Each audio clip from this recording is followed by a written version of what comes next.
everyone. Well, look at us now. What a difference a few weeks can make. We have gone from eating out to help out.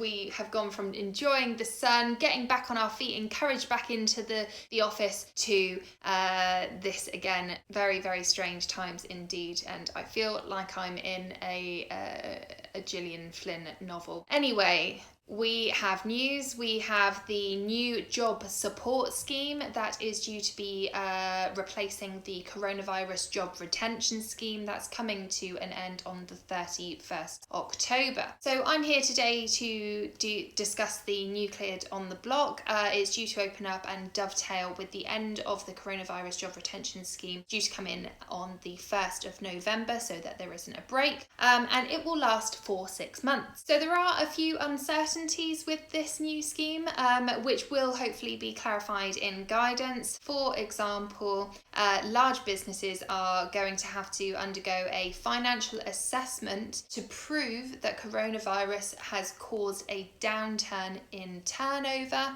and that is lower because of experiencing difficulties with coronavirus. Now, what is experiencing difficulties? What's even a large business? Who knows? Guidance will hopefully guide us in the very immediate future. It's safe to say that I deal with the majority of small to medium-sized businesses, SMEs, and they will not be expected to provide this financial assessment.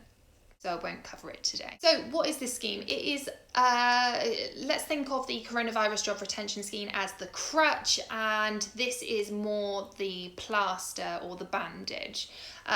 It is not intended to preserve everyone's jobs. It is only intended to preserve the viable jobs going forward. So very similar to the coronavirus job retention scheme that covered part-time working, the employer will pay for the part-time hours that are worked by the individual, by the employee. However, the burden of the hours not worked will be covered and split this time between the government, who will cover a third of those unworked hours, and the employer, who will also cover a third of those unworked hours up to a certain cap. Now, that means that each employee will be guaranteed, subject to the cap of course, 77% of their normal wages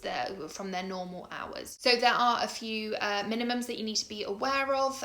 The employee needs to have been working for at least 33% of their usual hours. This threshold is going to be reviewed in 3 months' time by the government, but at the moment you can take it that at least for the first 3 months the employee needs to be working at least 33% of their normal hours. So for the time worked, the employees need to be paid their normal contracted wage, not the furlough amount that they have been on up until now. And for the time not worked, the employee will be paid 2/3 of their usual salary. Now, a key difference in this scheme is that if an employee is on it, if an employer is taking benefit from this government support, that employer cannot make that employee redundant or give notice of redundancy while they are taking advantage of the scheme. And I forgot to mention that the employee has to have been submitted to HMRC via the RTI system for a payment on or before the 23rd of September 2020 to be eligible. It doesn't matter that that employee has not taken advantage of the coronavirus job retention scheme before now. That is entirely separate to this scheme. There's no eligibility criteria in that regard, as there was with the part-time coronavirus job retention scheme. This is entirely fresh. They just need to have received a payment or notified a payment to HMRC before the 23rd of September. So employees can come in and out of the scheme, and they can also have flexibility in their working patterns. However, they have to have had a short time working arrangement for at least 7 days to be eligible for it. So a few final points for you. The payment will not cover national insurance or pension contributions. Those will still be covered by the employer. The concept of usual wages is very similar to the interpretation that was drawn under the Coronavirus Job Retention Scheme.